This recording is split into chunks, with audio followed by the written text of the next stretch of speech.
Speaker, the more they interrupt, the longer it'll take. But I'm going to make the points. I'm going to make the points. And the reason I haven't moved is because I didn't leave the Labour Party to join another party.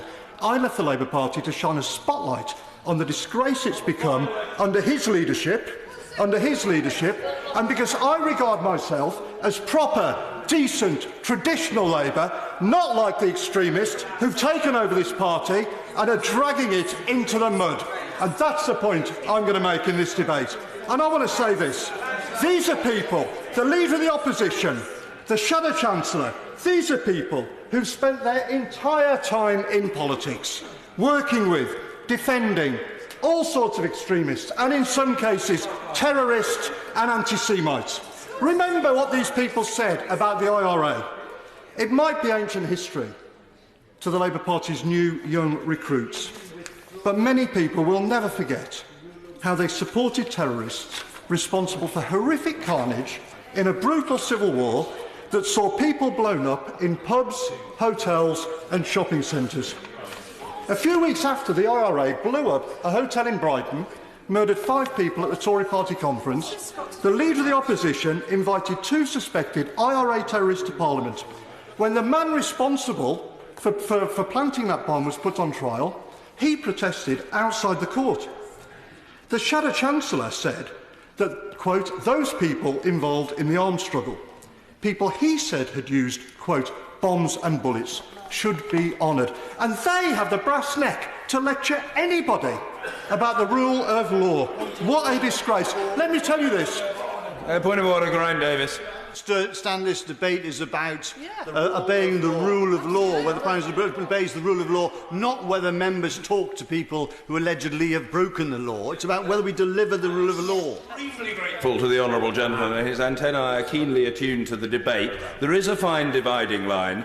The honourable gentleman is dilating on the broad theme of disregard bordering upon contempt for the law. If I think he has elided into a wholly different subject, then I will always profit by the honourable gentleman's counsels. But for now, he's all right. Just. But I do warn the honourable gentleman that I hope his speech tonight, given that many other people wish to contribute, is not going to be as long as the speeches he used to deliver at the Students' Union at the University of Essex 36 years ago, when we jousted together. It needs to be shorter. Mr. Ian Austin. Well, Mr. Speaker, my speeches then were a lot shorter than yours. Well, that may be, but what I would say to the honourable gentleman is that by common consent, mine were considerably better. Mr. Ian Austin. Well, I'm not going to argue that point, Mr. Speaker. But look, this is a debate about whether politicians can be trusted to obey the rule of law. And there's not a single Labour figure in the past, not a single one, who would have backed violent street protest, as the Shadow Chancellor did, when he called for, quote, insurrection to bring down the government, or praised rioters who he said had kicked the SHIT out of the Conservative Party's offices, or talked, well, she might not want to hear it, but I tell you this. Well, I'm not going over. Well, I've explained why I'm not going over there. But I tell you this.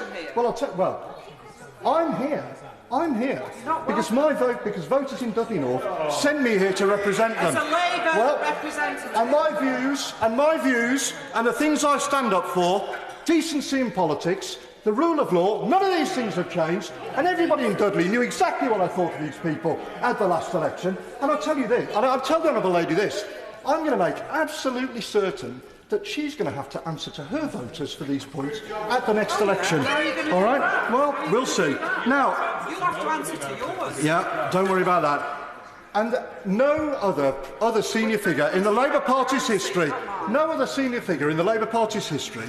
would have joked about lynching a female member of Parliament. They don't believe in the rule of law abroad either, Mr. Speaker. They always back the wrong side, whether it's the IRA or Hamas and Hezbollah, who they describe as friends.